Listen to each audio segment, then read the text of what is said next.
Hello student, आज के इस क्लास में हम लोग कवर करेंगे बौद्ध धर्म के इतिहास के बारे में, जो आपके 12th एग्जाम के लिए बहुत ही महत्वपूर्ण होने वाली है। ठीक है, तो चलिए हम लोग स्टार्ट करते हैं बौद्ध धर्म के इतिहास।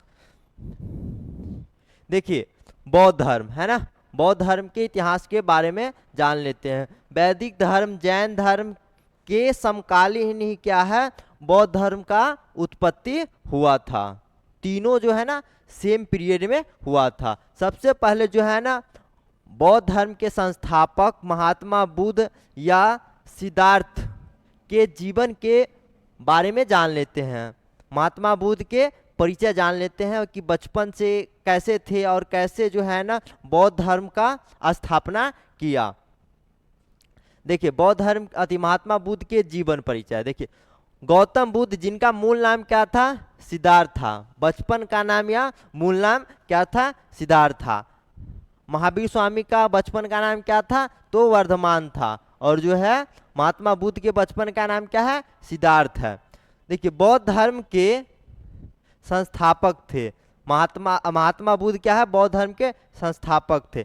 इनके जो है ना जीवन के बारे में महत्वपूर्ण घटना के आधार पर जो है ना जीवन परिचय को हम लोग समझ सकते हैं।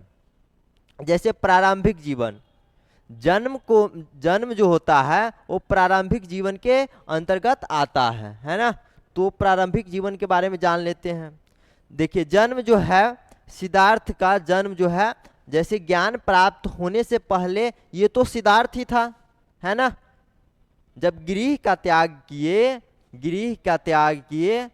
त्याग जो है ना 29 वर्ष की आयु में हुआ। और जो है ना 6 वर्ष के पश्चात, 6 वर्ष के बाद जो है ना 35 वर्ष की आयु में जो है ना इनको ज्ञान का प्राप्ति हुआ। और ज्ञान प्राप्ति के बाद ही क्या है, ये गौतम बुद्ध कहलाए या बुद्ध कहलाए। ठीक है, और ज्ञान प्राप्त होने से पहले ये सिद्धार्थ थे।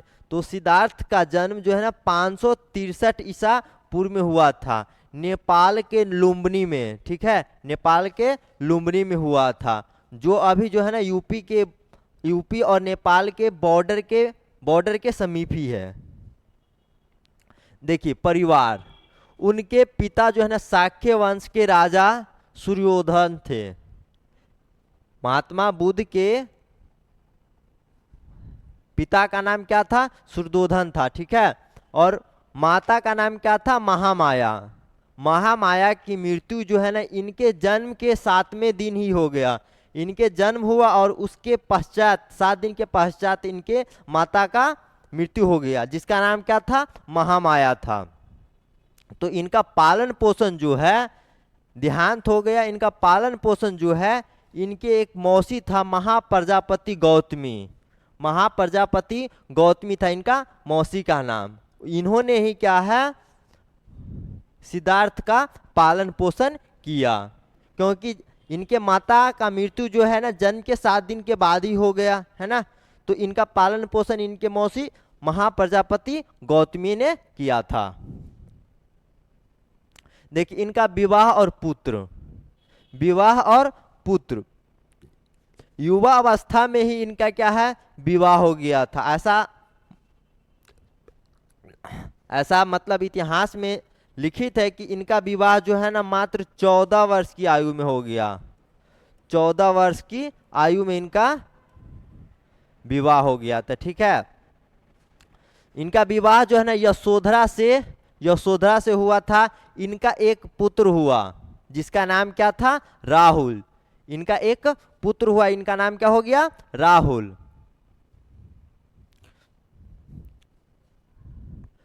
तो इनका विवाह किससे हो गया, यशोधरा से। तो और यशोधरा और जो है ना महात्मा बुद्ध से एक पुत्र हुआ, जिसका नाम क्या था, वो है राहुल।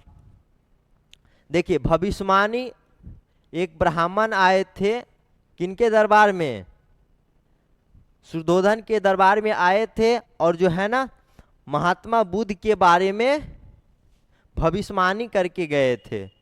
क्या चीज़ का भविष्यवाणी करके गए थे, कि ये या तो चक्रवर्ती राजा बनेगा या बहुत बड़े सन्यासी बनेगा, जो लोगों को जो है ना दुख से सुख के रास्ते पर ले जाएगा। भविष्यवाणी क्या हुआ था कि ये या तो बहुत बड़े राजा बनेंगे या तो लोगों को जो है ना दुख से सुख के रास्ते पर ले जाएंगे। ठीक है, देखिए भविष्यवाणी में क्या है। एक भविष्यवाणी के अनुसार यह तय था कि वह या तो एक महान राजा बनेंगे या एक महान आध्यात्मिक नेता, एक आध्यात्मिक नेता जिसको लीडर बोलते हैं, राजा भी इसको बोल सकते हैं। ठीक है, आध्यात्मिक का अर्थ क्या हो जाता है, आध्यात्मिक का बताए थे कि है ना खुद के बारे में जानना है, क्या है, अध्यात्म है। ठीक है, तो उनके पिता ने उन्हें संसार के दुखों से दूर रखने का हर संभव क्या है प्रयास किया। जो है ना मतलब महात्मा बुद्ध को जो है ना, महात्मा बुद्ध को जो है ना राजमहल से बाहर जाने ही नहीं दिया जाता था, ताकि मतलब इसलिए नहीं जाने दिया जाता था क्योंकि जो है ना मतलब बाहर जो है ना किला के बाहर जो है ना बहुत तरह के लोग रहते हैं, है ना।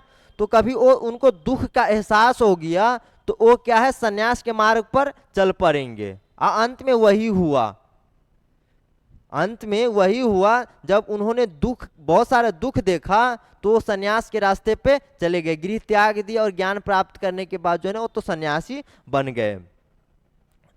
देख लिए भविष्यवाणी क्या हुआ था कि यह तो या वह एक सम्राट बनेगा, महान सम्राट बनेगा अशोक की तरह, या वो एक बहुत बड़े सन्यासी बनेंगे। तो अंत में जाकर के वो एक बहुत बड़े सन्यासी बने और लोगों को जो है ना दुख से सुख के रास्ते पर ले जाने का कार्य किए। देखिए देखिए महानिष्क्रमण गृह त्याग, गृह त्याग को ही क्या है बौद्ध धर्म में जो है ना महानिष्क्रमण कहा जाता है। गृह त्याग को ही क्या है बौद्ध धर्म में महानिष्क्रमण कहा जाता है। देखिए 29 वर्ष की आयु में 29 वर्ष की आयु में सिद्धार्थ ने 4 दृश्य देखे। 29 वर्ष की आयु में जो है ना महात्मा बुद्ध जो है ना 4 दृश्यों को देखा।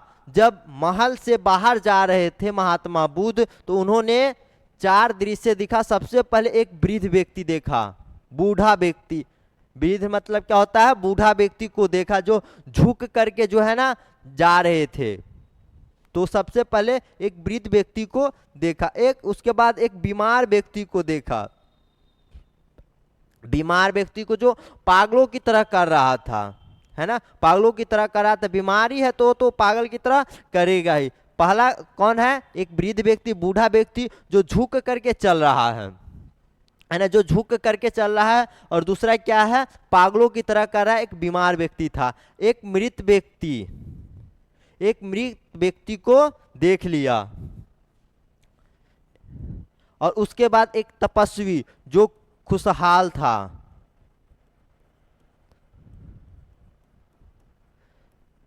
एक तपस्वी सन्यासी को देख लिया जो क्या था खुशहाल जीवन जी रहा था, खुशी से जा रहा था वो अपने मार्ग पर, उसको किसी से मतलब नहीं है, वो अपने मार्ग पर जा रहा था। ठीक है, तो इन दृश्यों ने उन्हें जो है ना संसार के दुखों का क्या है एहसास कराया, संसार के दुखों का एहसास कराया कि भाई संसार में जो है ना बहुत मतलब संसार ही दुख है।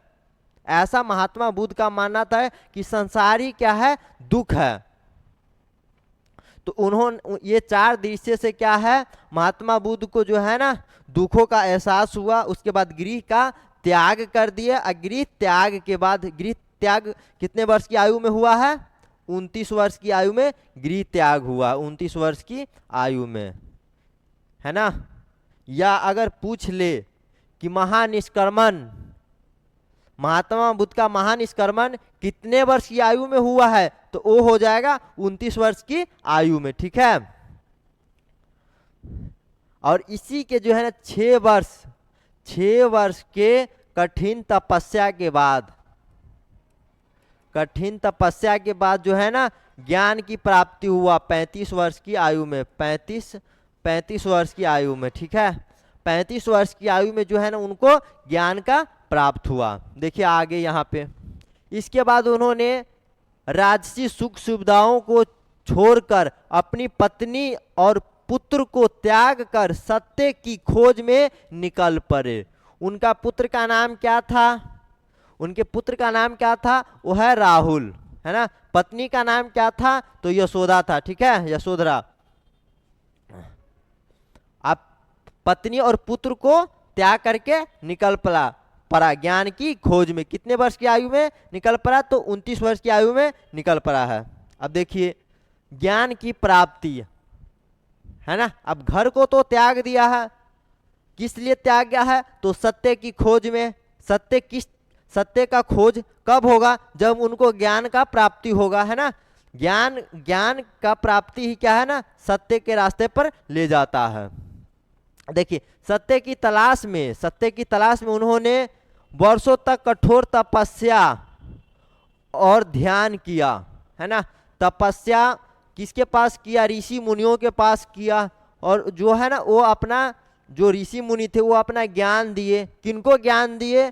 तो महात्मा बुद्ध को दिए, है ना। और तपस्या इसलिए किया जाता है क्योंकि मतलब जो भी तपस्या करेगा उनका इंद्रिया जो है ना अपने बस में रहेगा, तभी वो अच्छा से ज्ञान प्राप्त कर सकते हैं और आध्यात्मिक ज्ञान ले सकते हैं। आध्यात्मिक ज्ञान तो पता ही है कि आध्यात्मिक ज्ञान क्या होता है। देखिए 6 साल की कठिन साधना के बाद 35 वर्ष की आयु में उन्होंने बिहार के बोध गया में एक बोधि वृक्ष के नीचे ज्ञान की प्राप्ति हुई और वो बुद्ध कहलाए। ज्ञान प्राप्ति के बाद वो क्या है? बुद्ध कहलाए, है ना। 6 वर्ष के कठिन तपस्या के बाद 35 वर्ष की आयु में, है ना। ज्ञान की प्राप्ति कहाँ पर हुआ था? बिहार के बोध गया में एक बोधि वृक्ष है ना। बोधि वृक्ष के नीचे हुआ था।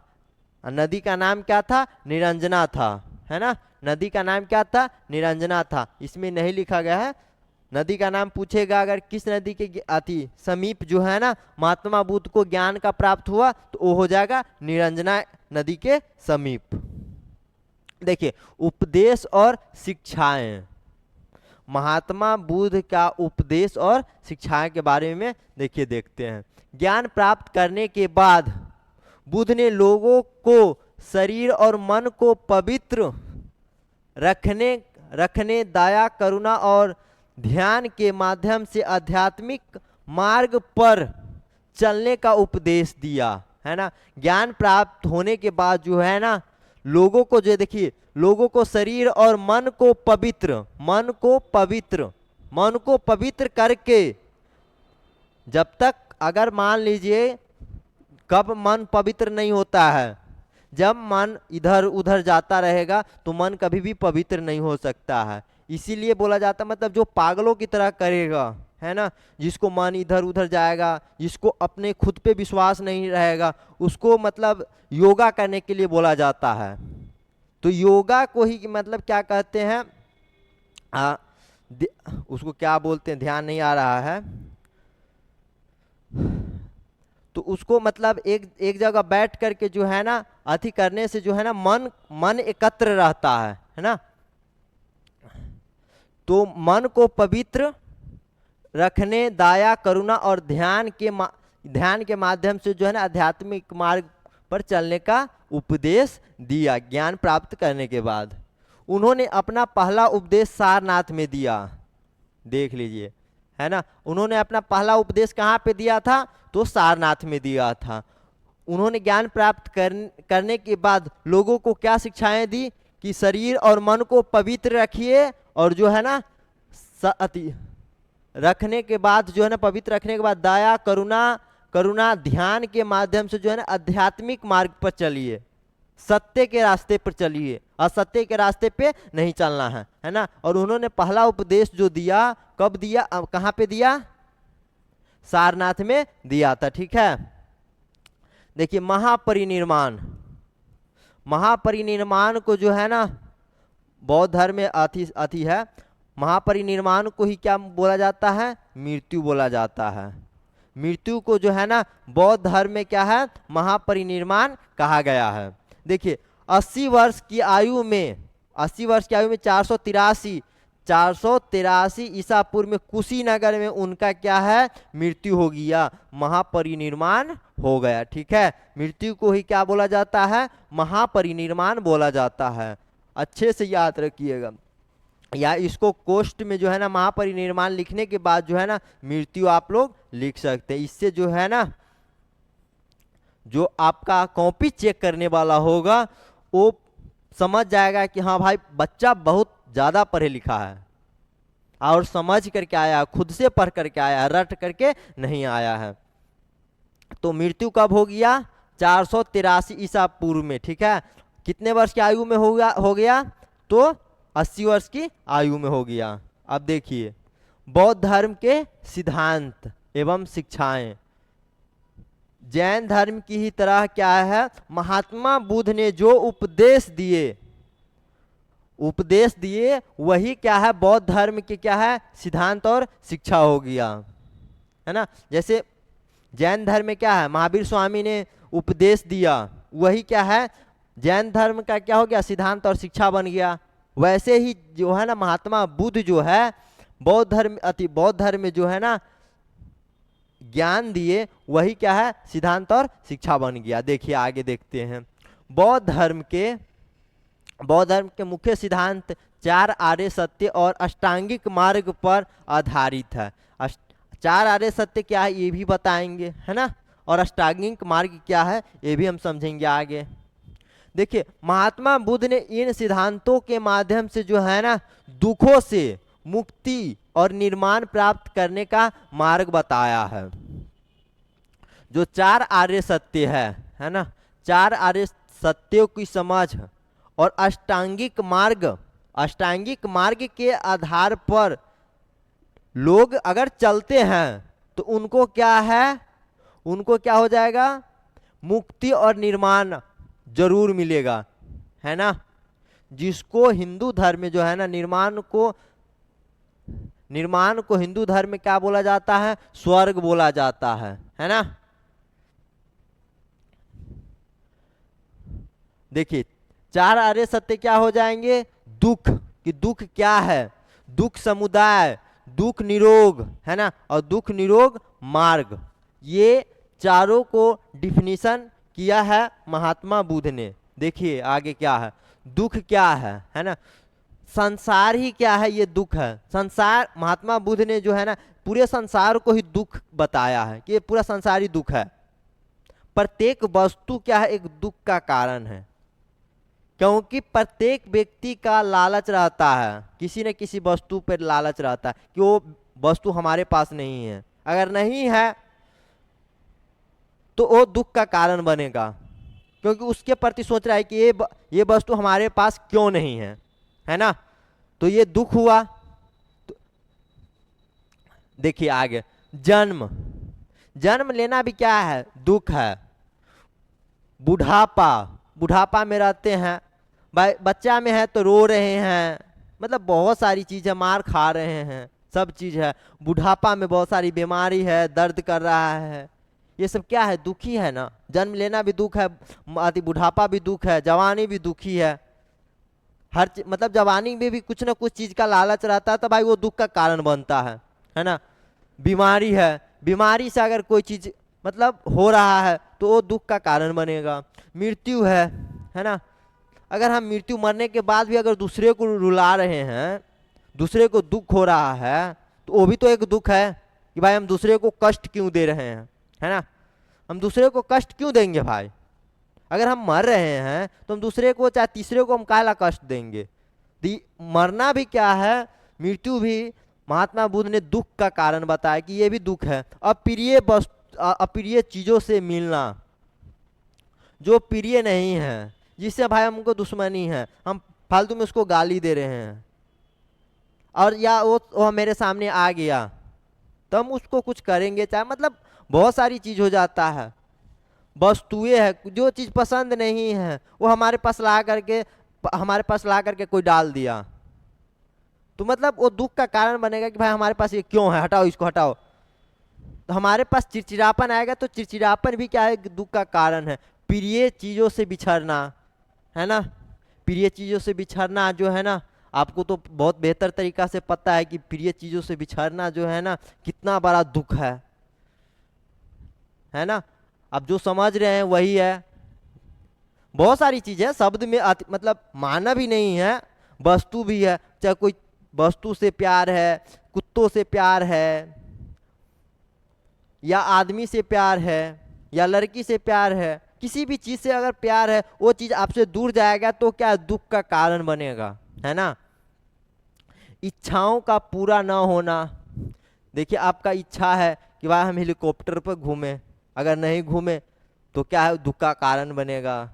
आपका मन है कि भाई हमको बाइक होना चाहिए, हमको कार होना चाहिए, हमारे पास पैसा होना चाहिए, पैसा नहीं है, ये सब क्या दुख का कारण ही तो है, क्या है। और तो दुनिया को, पूरी दुनिया को ही क्या है महात्मा बुद्ध ने दुख बताया कि भाई दुख है, इस दुनिया में नहीं रहना है ना। ये सब क्या है दुख है। तो समझ लिए कि दुख क्या है ना। तो ये चीज दिमाग में बैठा लीजिए कि आप भी एक दुख है, मतलब पूरी सृष्टि ही क्या है दुख है। इसीलिए अच्छा कर्म कीजिए और अच्छा कर्म करने के बाद जो है ना स्वर्ग में जाइए, है ना।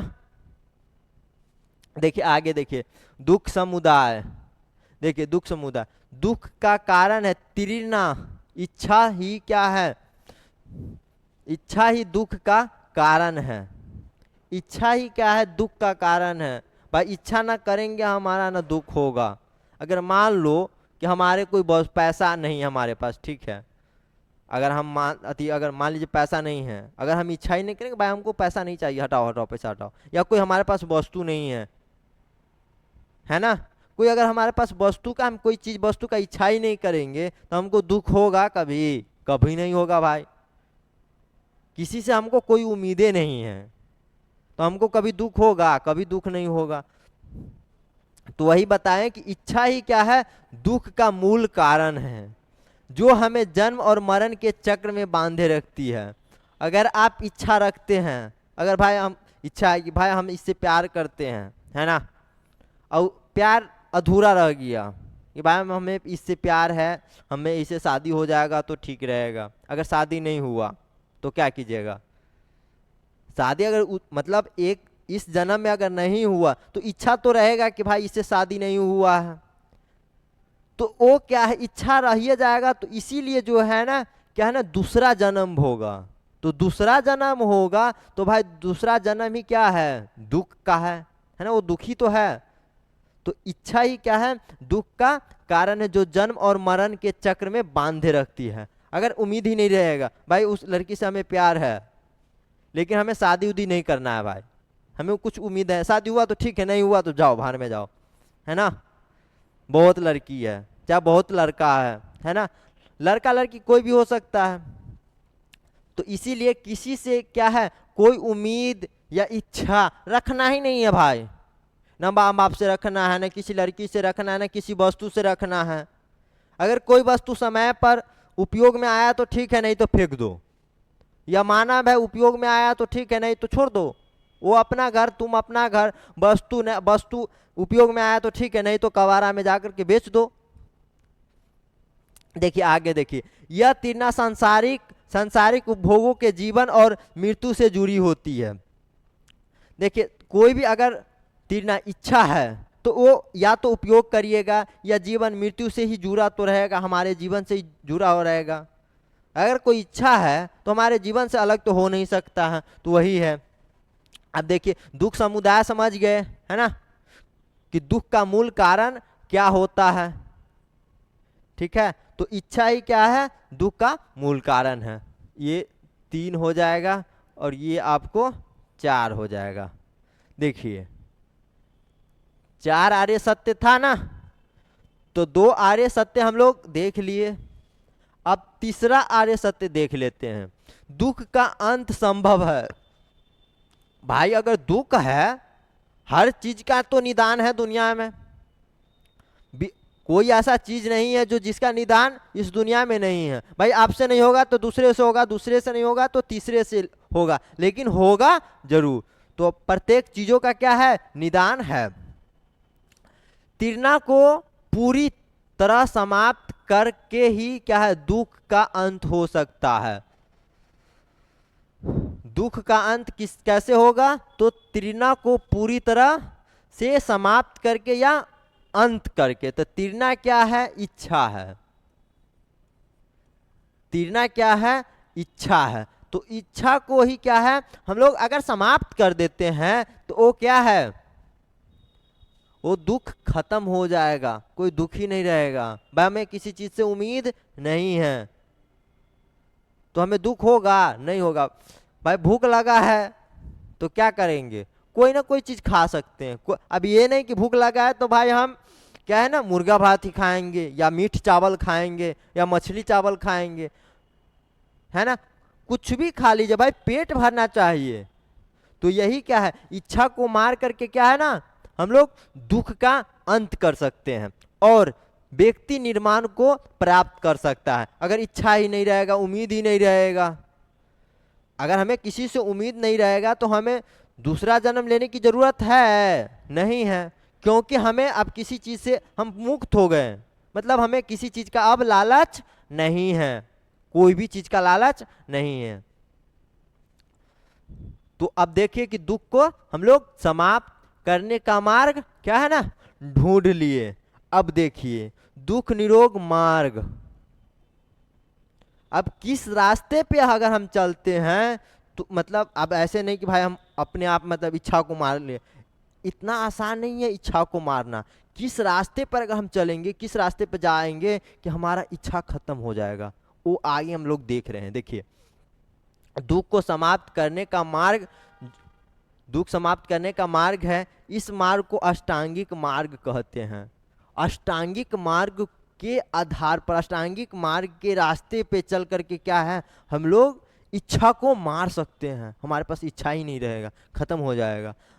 अगर आप लोग जो है ना क्या कहते हैं, उसको फिलोसफी सब्जेक्ट आता है, 12th में ही आता है, अगर आप उसको मतलब 10 बार 15 बार पढ़ लीजिए गहराई से, आप मतलब ये हम तय कर देते हैं कि आप कमंडल लेकर के जो है ना मंदिर में चल पड़िएगा, भिक्षा मांग करके खाइए कि भाई हमें 5 घर भिक्षा मांगना है, 5 घर मिला तो ठीक है, नहीं मिला तो 5 घर मिला तो ठीक खाएंगे, नहीं मिला तो ऐसे ही भूखे रहेंगे। आप उस रास्ते पे चले जाइएगा, है ना। तो इसीलिए जो है ना ज़्यादा इसको पढ़ना भी नहीं है, बस समझना है। हाँ, लेकिन इसे सीखना जरूर है।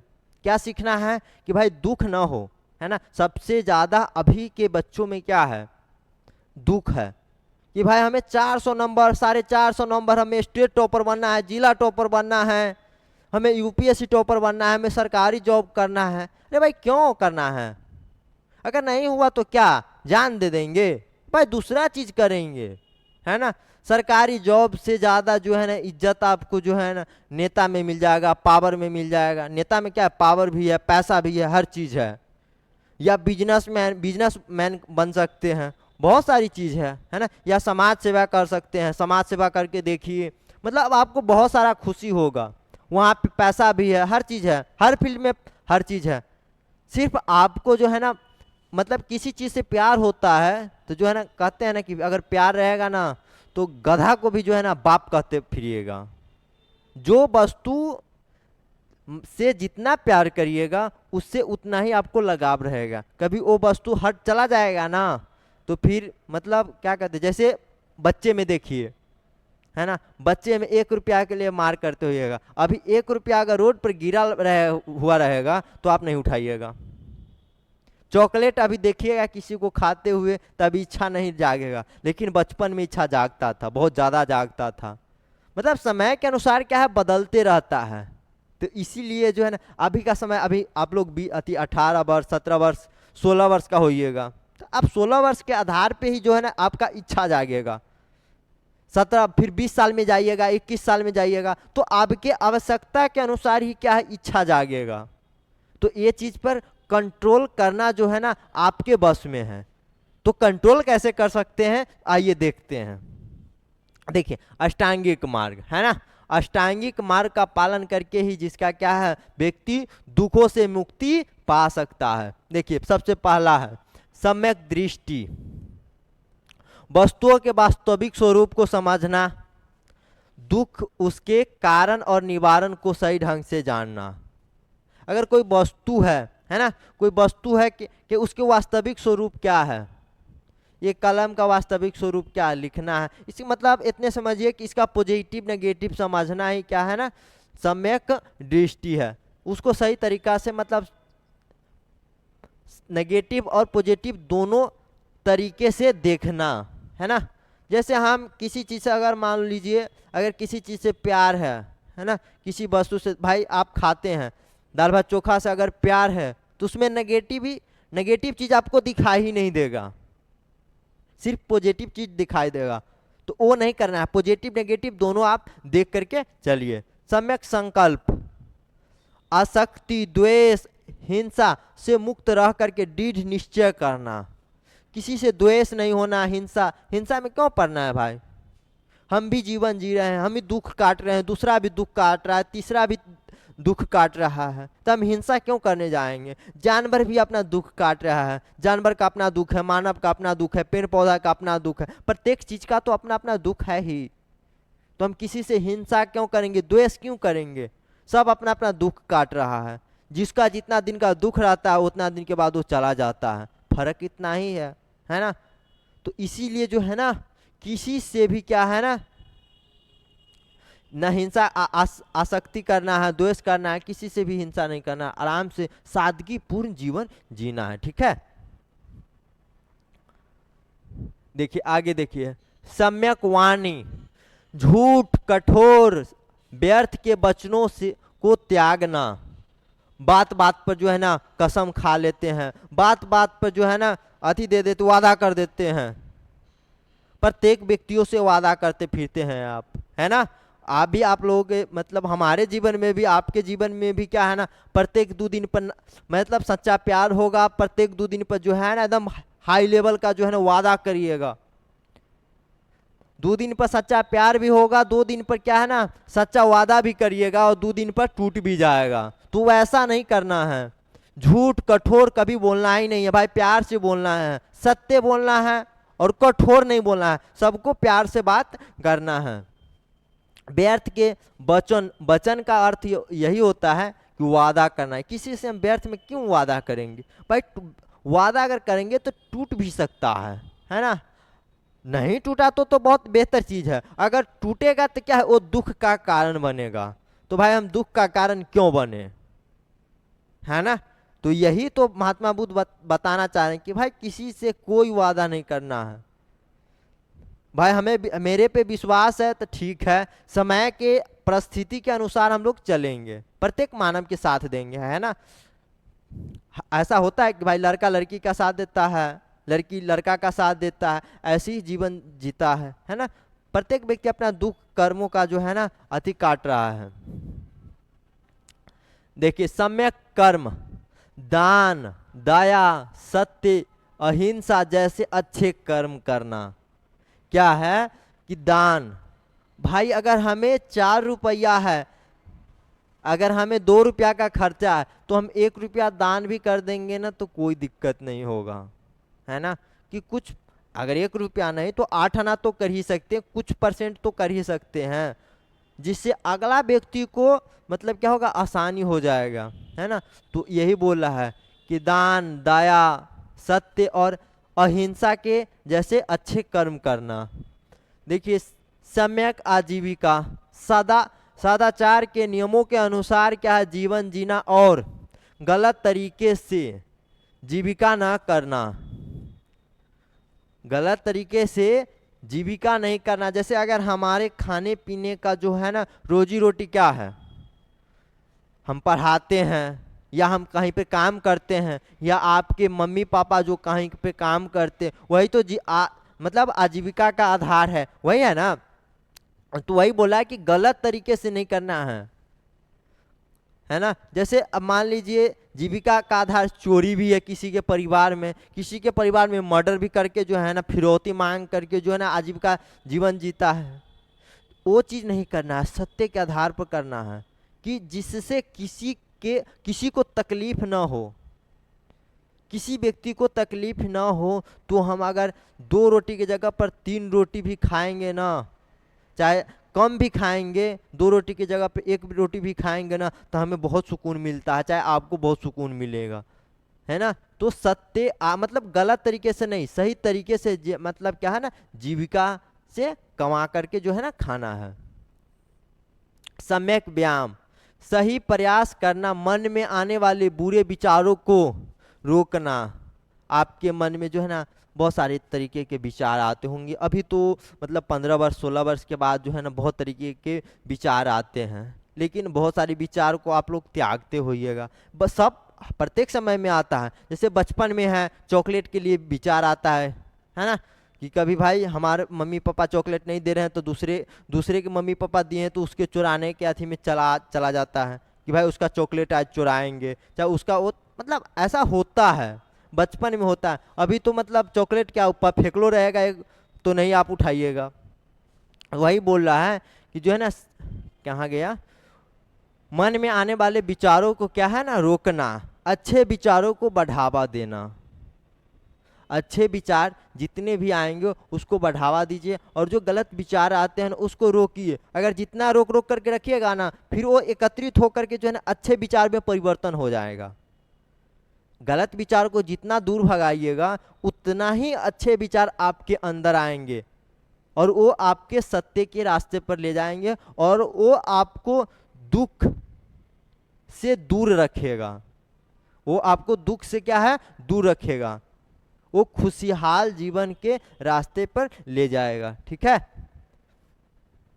तो बुरे विचार को क्या है रोकना है और अच्छे विचार को लाना है। सम्यक स्मृति, मिथ्या धारणाओं से दूर रहना। मिथ्या जैसे कोई चीज का जो है ना कहावत होता है, जैसे आप लोग भी सुने होइएगा कि भाई ये पृथ्वी क्या है, नाग के अथी पे टिका हुआ है। मतलब ये नाग जब भी ऐसे हिलता है तो क्या पृथ्वी मतलब धरती पर भूकंप आता है। काला नाग क्या कहते हैं कि मतलब बहुत तरीके की कहावत है, वो मिथ्या पर, मिथ्या को क्या है कहावत भी बोल सकते हैं। तो कहावत पर क्या है ज़्यादा ध्यान नहीं देना, इससे क्या कराना है दूर रहना है, सत्य के रास्ते पर चलना है। शरीर, वेदना, चित्त और धर्मों के सही स्मृति को रखना है। शरीर को, वेदना को, चित्त को, धर्मों को सही तरीके से समझना है, अपने ध्यान में रखना है कि भाई मेरा धर्म ये है। धर्म का मतलब ये नहीं कि भाई हम ब्राह्मण है, राजपूत है, भूमियार है, यादव है, कुशवाहा है, ये सब धर्म नहीं है। धर्म क्या है कि भाई सही रास्ते पे चलना ही क्या है एक धर्म है ना। आप लोग प्राचीन इतिहास में भी पढ़े होइएगा कि क्या है उसके जो है ना कार्य के आधार पर ही क्या है धर्म का निर्धारण होता था पहले प्राचीन काल में। अभी तो वंश के मतलब जो है ना वंश के आधार पर धर्म का मतलब धर्म बनता है, लेकिन पहले क्या है पहले उसके कार्य के आधार पर जो है ना धर्म का निर्माण होता था। ठीक है, तो ये चीज सबसे दूर रहना है। देखिए सम्यक समाधि, चित्त को एकाग्र रखना जिससे मन की शांति प्राप्त हो। चित्त, आप इंद्रिया का नाम सुने होइएगा, अपने इंद्रियों को जैन धर्म में भी पढ़ाए थे कि इंद्रियों को क्या है अपने बस में रखना है, वैदिक धर्म में भी पढ़ाए थे। मतलब सभी धर्मों का एक ही रूल है ना। बस देखिए मंजिल एक ही है कि स्वर्ग में जाना है ना, लेकिन सबका रास्ता अलग अलग है।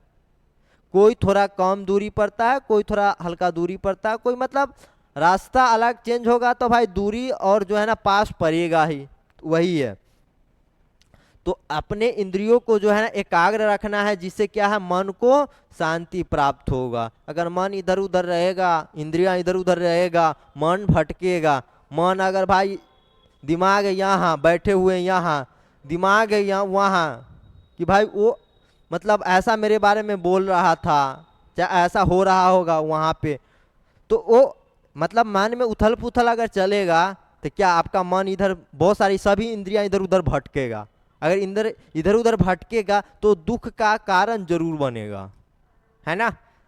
तो ये 8 अष्टांगिक मार्ग था, है ना, जिसके आधार पर आप दुख से क्या है ना सुख के रास्ते पे चल सकते हैं। ठीक है, अब आगे देखिए, यह नियम गृहस्थ जीवन जीने वाले बौद्धों के लिए अनिवार्य है।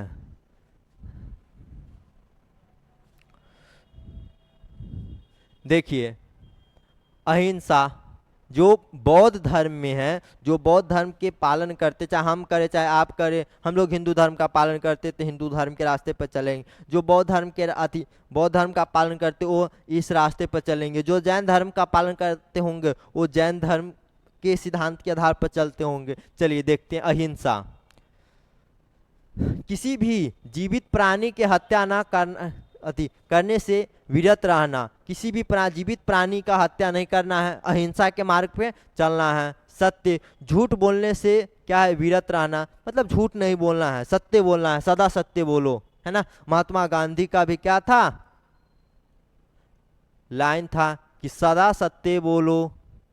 तो आस्ते, आस्ते का अर्थ क्या हो जाता है, चोरी ना करना, है ना, यह भी चोरी ना करना, बिना दी गई वस्तु लेने से विरत रहना, अगर कोई चोरी नहीं करना, और दूसरा मन में लालच भी नहीं आना कि भाई वो वस्तु हमारे पास नहीं है, वो वस्तु उसके पास है, हम भी लाने का प्रयास करेंगे, ये भी एक तरह का क्या है, चोरी ही है, तो ये भी नहीं करना है ना।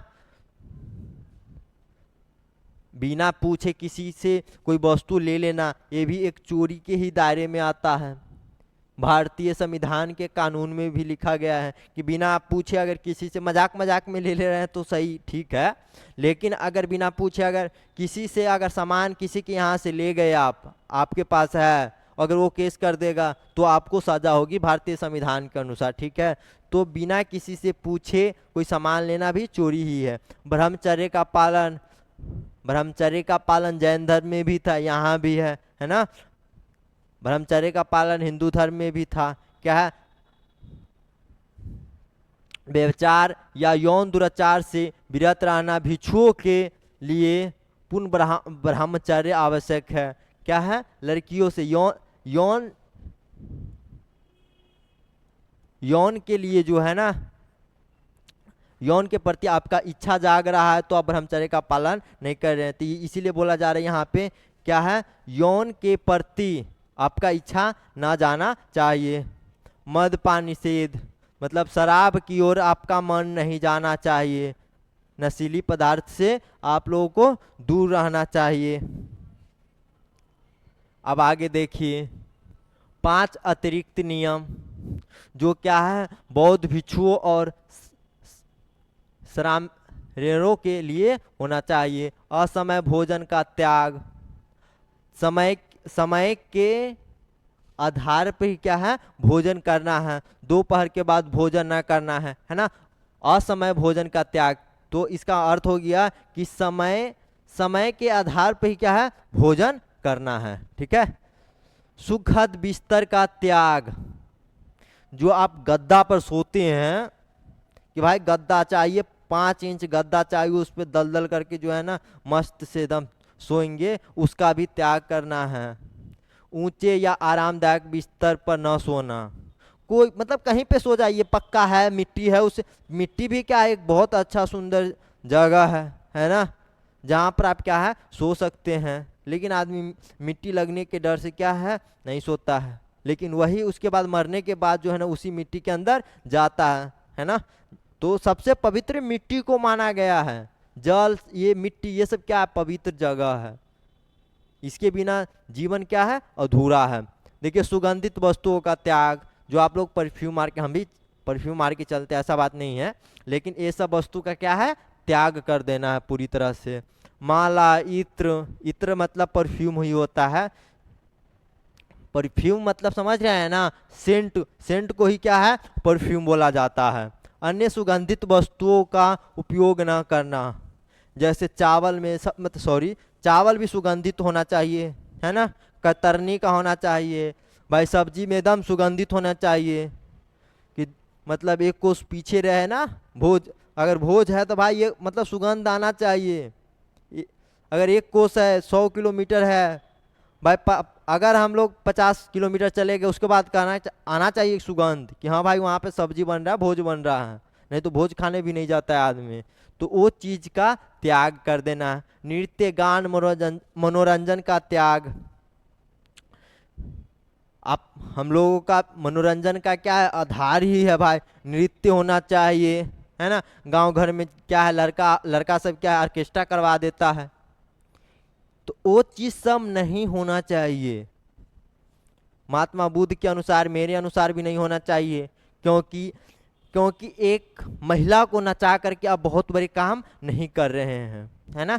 तो क्योंकि महिलाओं का मजबूरी होता है या पुरुषों का भी मजबूरी होता है कि वो मतलब ठीक है गाना ठीक है, लेकिन किसी के मजबूरी का फायदा कभी नहीं उठाना चाहिए, है ना।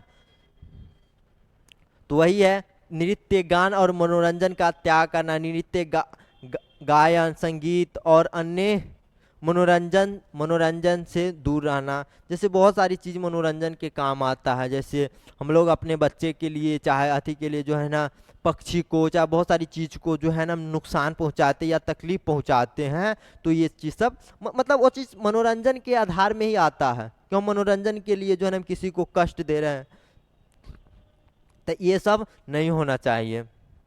धन संपत्ति का त्याग, सोना चांदी किसी भी प्रकार का धन इकट्ठा नहीं करना।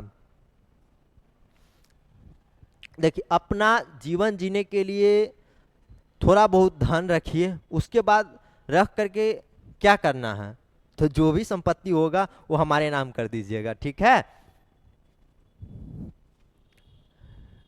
देखिए बौद्ध धर्म का प्रमुख सिद्धांत ये है, बहुत लंबा क्लास हो रहा लग रहा है, देख लेते हैं थोड़ा देर और है। अनिश्वरवाद, बौद्ध धर्म ईश्वर की सत्ता को स्वीकार नहीं करता है। बुद्ध के अनुसार संसार का निर्माण किसी भी ईश्वर ने नहीं किया है, बल्कि यह प्रति समुताल कारण और कार्य की श्रृंखला के नियम पर चलता है। जैसे जैन धर्म में भी, जैन धर्म महावीर स्वामी का भी मानना था कि इस सृष्टि का रचयिता कोई ईश्वर नहीं है, है ना। वैसे ही क्या है, महात्मा बुद्ध का भी मानना है। अनासात्मवाद, अनासात्मवाद देखिए क्या है, बौद्ध धर्म में आत्मा की अस्थाई सत्ता को नहीं माना जाता है। बुद्ध के अनुसार जिसे लोगों को आत्मा समझते हैं वह वास्तव में चेतना का एक निरंतर प्रवाह है, जो निर्माण प्राप्त होने पर समाप्त हो जाता है। जैसे महावीर स्वामी क्या है ना, आत्मा को मानते थे, है ना, लेकिन बौद्ध धर्म महात्मा बुद्ध नहीं मानते हैं, ठीक है। देखिए क्षणिकवाद, देखिए ये सब क्षणिकवाद पर एक पूरा चैप्टर है, ठीक है। तो आपको ज़्यादा ये कुछ ज़्यादा खास नहीं, इसीलिए हम लोग फास्ट खींच रहे हैं, है ना। आपके लिए जो है ना 4 आर्य सत्य, अष्टांगिक मार्ग, ये आपके लिए इम्पोर्टेंट था, ठीक है। ये सब इम्पोर्टेंट नहीं है, और नहीं है तो हम लोग उस पर ज़्यादा मेहनत क्यों करेंगे, है ना। अगर अधिक पढ़ना है, अधिक जानकारी लेना है, तो आप फिलोसफी ले लीजिए सब्जेक्ट, आइए क्लास ऑफलाइन क्लास में, और जो है ना हम उस पर जो है ना बहुत विस्तृत चर्चा करेंगे। क्षणिकवाद हो, जितना भी दर्शन होगा सब पे जो है ना हम लोग विशेष चर्चा करेंगे। यह सिद्धांत बताता है कि संसार में सब कुछ क्षणिक और अनिश्वर है। कोई भी चीज़ हमेशा के लिए नहीं रहती है, बल्कि लगातार बदलती रहती है। जैसे मतलब जीवन में कोई भी वस्तु है वो क्षणिक सा है ना, कुछ देर के लिए ही है। आपके मतलब किसी वस्तु के प्रति क्या है, लालसा है कि ये वस्तु हमारे लिए भी होना चाहिए या मेरे पास भी होना चाहिए, है ना। फिर वो वस्तु या तो आ जाएगा या तो खत्म हो जाएगा, तो आपके मन से हट जाएगा। वो थोड़ी देर के लिए रहता है, क्षणिक समय के लिए ही होता है ना। तो इसीलिए बोला है महात्मा बुद्ध ने कि कोई भी वस्तु के प्रति क्या है, लालच नहीं होना चाहिए। इच्छा को मार दो यार, प्रत्येक चीज़ की इच्छा को मार दो, और उसी में मतलब प्रत्येक लोगों की भलाई होती है, हमारे लिए भी, आपके लिए भी, या मेरे परिवार के लिए, सभी के लिए क्या है ना, इच्छा को मारना ही सही विकल्प है। देखिए प्रथम बौद्ध संगीति। प्रथम बौद्ध संगीति कब हुआ था? तो 483 ईसा पूर्व में हुआ था। क्यों हुआ था? देखिए, महात्मा बुद्ध के मृत्यु के बाद जो है, महात्मा बुद्ध के मृत्यु के बाद जो है ना, उनके जितने भी उपदेश दे ज्ञान थे वो अलग अलग थे। ठीक है, अब जानते हैं कि अलग अलग रहेगा तो भाई मतलब कुछ उसमें ऐड होगा या तो कुछ हट जाएगा। तो सबको एकत्रित करने के लिए ही क्या है ना, संगीति का आयोजन कराया गया था, है ना। बौद्ध संगीति, जैन संगीति, है ना, ये सब आयोजन इसीलिए कराया गया था। अब देखिए, हम लोग बौद्ध संगीति पढ़ रहे हैं तो महात्मा बुद्ध के जस्ट बाद, मतलब मृत्यु के जस्ट बाद हुआ था। मृत्यु भी हुआ उसी साल में हुआ था, है ना। ये एग्जैक्ट महीना नहीं पता है, लेकिन ऐसे हम लोग मतलब अनुमान लगा करके जो है ना बता सकते हैं कि भाई 2 से 3 मंथ 4 मंथ के बाद हुआ था। जैसे मार्च में हुआ होगा, उसके बाद अगस्त में मतलब संगीति का आयोजन कराया गया होगा। देखिए, स्थान राजगृह की जो है ना गुफा है सतपर्णी, वहाँ पे हुआ था। संरक्षक कौन था? मगध का राजा अजातशत्रु। अजातशत्रु जो है ना किस वंश का था? तो हर्यक वंश का। किस वंश का था? तो हर्यक वंश का था अजातशत्रु। इसे ही क्या है ना, शत्रुओं का नाशक कहा जाता है। ये सेकेंड चैप्टर में हम पढ़ा चुके हैं बहुत ही विस्तृत से। ठीक है, वहाँ पे आप लोग जा करके पढ़ सकते हैं। अध्यक्षता कौन कर रहा था? महाकाश्यप कर रहा था। अध्यक्षता कौन कर रहा था? महाकाश्यप कर रहा था। उद्देश्य क्या था? प्रथम बौद्ध संगीति का उद्देश्य क्या था? बुद्ध के शिक्षाओं को संरक्षित करना। बताइए कि बौद्ध के शिक्षाओं को संरक्षित करना ही प्रथम बौद्ध संगीति का मूल उद्देश्य था। देखिए, इसका मूल कार्य क्या हुआ? आनंद कौन था? महात्मा बुद्ध के जो है ना सबसे क्लोज शिष्य, मतलब शिष्य कहते हैं, चेला, सबसे मतलब निकट जो शिष्य था वो, उसका नाम क्या था? आनंद था। ठीक है, आनंद ने बुद्ध के उपदेशों को संकलित कर सुत्त पिटक पुस्तक का नाम है बौद्ध धर्म के, कि सुत्त पिटक की रचना की। ठीक है, उपाली ने बौद्ध संघ के नियमों को संकलित कर विनय पिटक की रचना की। ठीक है, आनंद ने क्या है, बुद्ध के उपदेश जो ज्ञान दिए थे उसको एकत्रित करके सुत्त पिटक बनाया, और बौद्ध संघ के जो नियम कानून थे कि किस तरीके से रहना है, खाना है, पीना है, इस सब नियमों का संकलन जो है ना विनय पिटक में है। ये आप लोगों को जो है ना, आप बीपीएससी का एग्जाम सुने होइएगा, है ना, पीसीएस का, बीपीएससी का, उस समय ये सब पूछता है। ये आपका पॉइंट हो गया जो आपके बीपीएससी के लिए महत्वपूर्ण है, 12th के लिए महत्वपूर्ण नहीं है, क्योंकि ये हाई लेवल का क्वेश्चन हो जाता है। देखिए, द्वितीय बौद्ध संगीति 383, याद रखिएगा। प्रथम बौद्ध संगीति 483, उसके जस्ट 100 साल के बाद जो है ना सेकेंड बौद्ध संगीति हुआ था, है ना।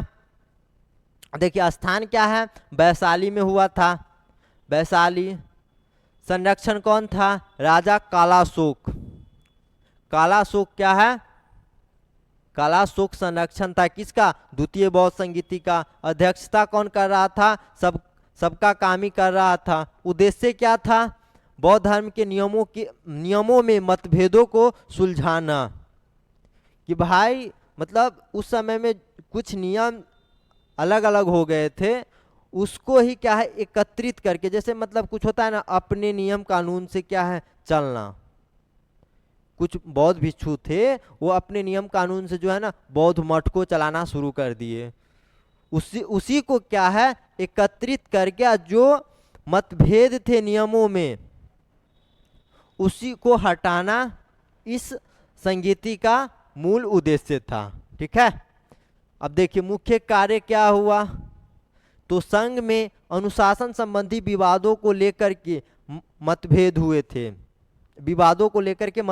थे, उसको हटा दिए, जिसका परिणाम स्वरूप बौद्ध धर्म 2 भागों में विभाजित हो गया।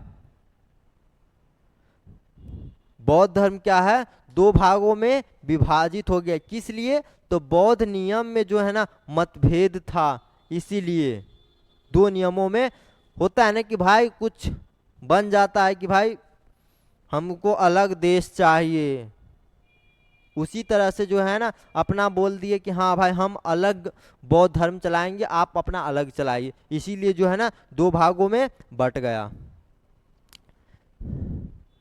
ज़्यादा ये इम्पोर्टेंट है नहीं। अस्थर्ववाद है, जो पुराने और रूढ़िवादी नियमों के समर्थन में थे, जो महात्मा बुद्ध जो अथी दे करके गए थे नियम कानून, उसी के आधार पर जो है ना अस्थविरवाद चलते थे। महासांघिक जो है, जो उदारवादी और नए नियमों के पक्षधर में थे, जो अपना मतलब चेंज करने के आधार में थे कि भाई जो पहले का था पहले का छोड़ो, वो बूढ़े लोग थे, आज के युवा है, आज के नए सिरे से हम लोग नियम कानून बनाएंगे और चलाएंगे, अपने अनुसार चलाएंगे, तो वो थे। तो ये सब याद करने का ज़रूरत है नहीं, कॉपी में ऐसे लिख लीजिएगा सही रहेगा। तृतीय बौद्ध संगीति तो 250 में, याद रखिएगा। प्रथम बौद्ध संगीति 483 में, है ना, किसके शासन काल में हुआ था, अजात शत्रु के शासन काल में हुआ था। दूसरा 383 किसके शासन काल में हुआ था, कालाशोक के शासन काल में हुआ था। तीसरे किसके शासन काल में हुआ था, तो अशोक के शासन काल में हुआ था। ये किस वंश का राजा था, तो मौर्य वंश का राजा था। कहाँ पर हुआ था तृतीय बौद्ध संगीति, पाटलिपुत्र में हुआ था, ठीक है।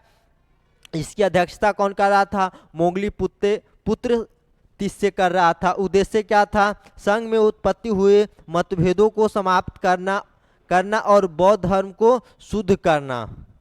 होता है ना कि बहुत सारी जो है ना टूटियाँ आ जाता है, जब मतलब आप बड़े चीज करने चले जाते हैं, अलग अलग मठ बन रहे हैं, तो कहीं कहीं पर कुछ टूटियाँ भी आ जाते हैं, कुछ गलत लोग भी आ जाता है, और कुछ गलत लोग जो है ना अपने नियम कानून से जो है ना चलाना शुरू कर देते हैं। इसीलिए जो है ना बहुत सारी चीज़ मतलब बौद्ध धर्म में जो है ना बहुत सारी चीज़ गलती आ गया था, उसी को सुधार करने के लिए जो है ना तीसरा बौद्ध संगीति हुआ था।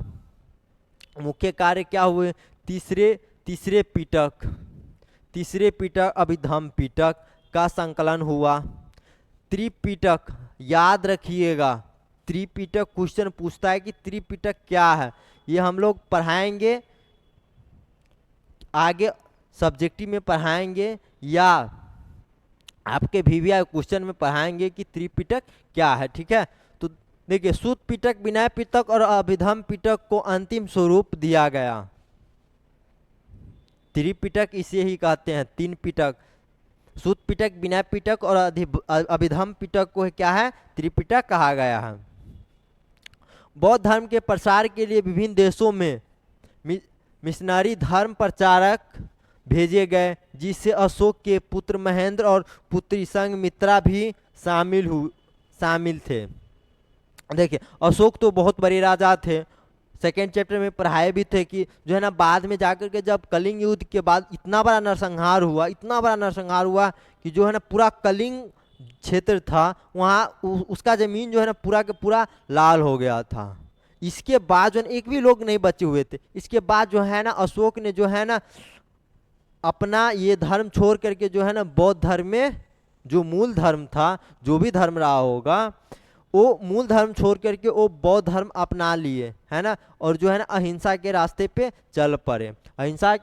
चल पड़े।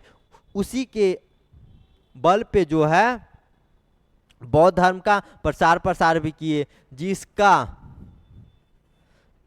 सबूत जो है ना आप देख सकते हैं। अशोक ने अपने पुत्र महेंद्र और पुत्री संघमित्रा को जो है ना बौद्ध धर्म प्रसार के लिए भेजे। अलग अलग क्षेत्र में जो है ना बहुत सारे धर्म प्रचारक, मतलब बौद्ध धर्म के बहुत सारे धर्म प्रचारक बनाए गए और अलग अलग क्षेत्र में भेजे। अशोक अपने पुत्र को और पुत्री दोनों को भेज दिया। देखिए, चतुर्थ बौद्ध संगीति कब हुआ था, 72 ईस्वी संघ में हुआ था, ठीक है। संघ का अर्थ हो जाता है ईस्वी। ईसा मसीह के जन्म के बाद के घटना को क्या है, जन्म के बाद के घटना को ईस्वी बोलते हैं, और जन्म से पूर्व की घटना को ईसा पूर्व बोलते हैं, ठीक है, याद रखिएगा। जैसे जीरो में ईसा मसीह का जन्म हो गया, मान लीजिए, हम जीरो मान लिए, ईसा मसीह के जन्म को जीरो मान लिए, इसके बाद की घटना को ईसवी बोलते हैं, ठीक है, और इसके पूर्व की घटना को ईसा पूर्व बोलते हैं, ईसा पूर्व बोलते हैं। तो ये अनंत काल तक जा सकते हैं, ये भी अनंत काल तक जाएंगे। तो ये 2025 हो गया और ये अनंत काल तक जा सकते हैं, जिसमें आप लोग देखते हुएगा 1 लाख ईसा पूर्व, 100 मिलियन ईसा पूर्व, ब्रह्मांड का निर्माण, ये सब पूर्वे में देखते हुएगा, ईसवी में कभी नहीं आएगा वो सब, है ना। वो सब ज्योग्राफी का भी मतलब हिस्ट्री का भी चीज़ है और ज्योग्राफी का भी चीज़ है, ठीक है, दोनों में आप पढ़ सकते हैं। देखिए यहाँ पे स्थान कुंडलवन कश्मीर में हुआ था, है ना। संरक्षण कौन था, कुषाण वंश जो है ना, राजा कनिष्क, कुषाण वंश हो जाएगा, और राजा का नाम क्या था, कनिष्क आ जाएगा। कुषाण राजा कनिष्क नहीं रहेगा ऑब्जेक्टिव में, वो सिर्फ कनिष्क रहेगा, ठीक है। देखिए अध्यक्षता कौन कर रहा था, वसुमित्र, जबकि अश्व घोष उपाध्यक्ष थे, है ना। उद्देश्य क्या था, बौद्ध धर्म के विभिन्न संप्रदायों के मतभेदों को सुलझाना। जितने भी अलग अलग मठ थे, उनके जितने भी मतभेद थे उनको सुलझाना, सबको एकत्रित किया गया और सबके मतभेद को क्या है, सुलझाया गया कि भाई इस जो महात्मा बुद्ध का ओरिजिनल सिद्धांत है, जो वास्तविक सिद्धांत है, उसी के रास्ते पे चलिए, तभी क्या है, दुख से सुख के रास्ते पे जा सकते हैं और हम लोग सुखी रह सकते हैं, ठीक है। देखिए मुख्य कार्य क्या हुआ, इस संगीति के बाद बौद्ध धर्म स्पष्ट रूप से 2 संप्रदायों में विभाजित हो गया, हीनयान और महायान। जो देखिए हीनयान जो मूल रूप से रूढ़िवादी सिद्धांतों का पालन करते थे, और महायान जिन्होंने जो बौद्ध धर्म के कुछ नए नियम और प्रथाओं को शामिल किया। इन हीनयान जो है ना, मूल जो महात्मा बुद्ध के मूल सिद्धांत थे, शिक्षाएं था, उसी के आधार पर चले, और जो है ना महायान जो है ना कुछ नए विचार को शामिल करना जो है ना अच्छा समझा। महाविभाषा नामक टीका ग्रंथ का संकलन भी इसी संगीति में किया गया। जो महाविभाषा है बौद्ध धर्म का वो पुस्तक है, उसको संकलित करने का काम जो है ना चतुर्थ बौद्ध संगीति में किया गया। चलिए ये चैप्टर बौद्ध धर्म खत्म हुआ।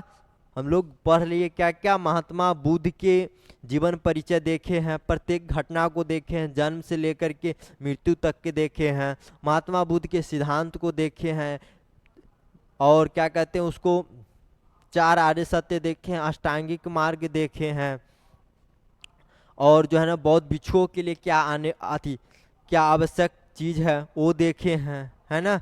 और क्या क्या बहुत सारी चीज़ देखे हैं, क्या बोलते हैं, और वो आपको हो गया सिद्धांत देखे हैं, 5 अतिरिक्त नियम भी देखे हैं, है ना। आपको बौद्ध धर्म के संगीति जितने संगीति हुए थे वो देखे हैं, ठीक है। अब हम लोग इस चैप्टर का जो है ना चतुर्थ चैप्टर का 4 चैप्टर का जो है हम लोग मतलब वैदिक धर्म, जैन धर्म और बौद्ध धर्म के जितने भी ऑब्जेक्टिव होगा वो सब एक क्लास में हम लोग देखेंगे, ठीक है। उसके बाद जो है ना 1 से लेकर के 4 तक जितने भी VVI ऑब्जेक्टिव होगा वो सब हम लोग देखेंगे, और फिर पूरी मतलब फिर मध्यकालीन को देखेंगे, फिर आधुनिक को देखेंगे, और फिर जो है ना इस पुस्तक को कंप्लीट करके 2026 के लिए आप लोगों का तैयारी पूर्ण करवा देंगे, ठीक है। तो चलिए हम लोग मिलते हैं अगले क्लास में। अगर क्लास आप लोगों को अच्छा लगा हो, वीडियो को क्या है लाइक कीजिए, चैनल को सब्सक्राइब कर दीजिए, और जो है ना वीडियो को शेयर करते रहिए अपने दोस्तों में, ताकि आपके दोस्त भी जो है ना पढ़ करके जो है ना सत्य की मार्ग पर चल सके, सुखी जीवन जी सके, ठीक है। मिलते हैं अगले क्लास में। Thank you so much.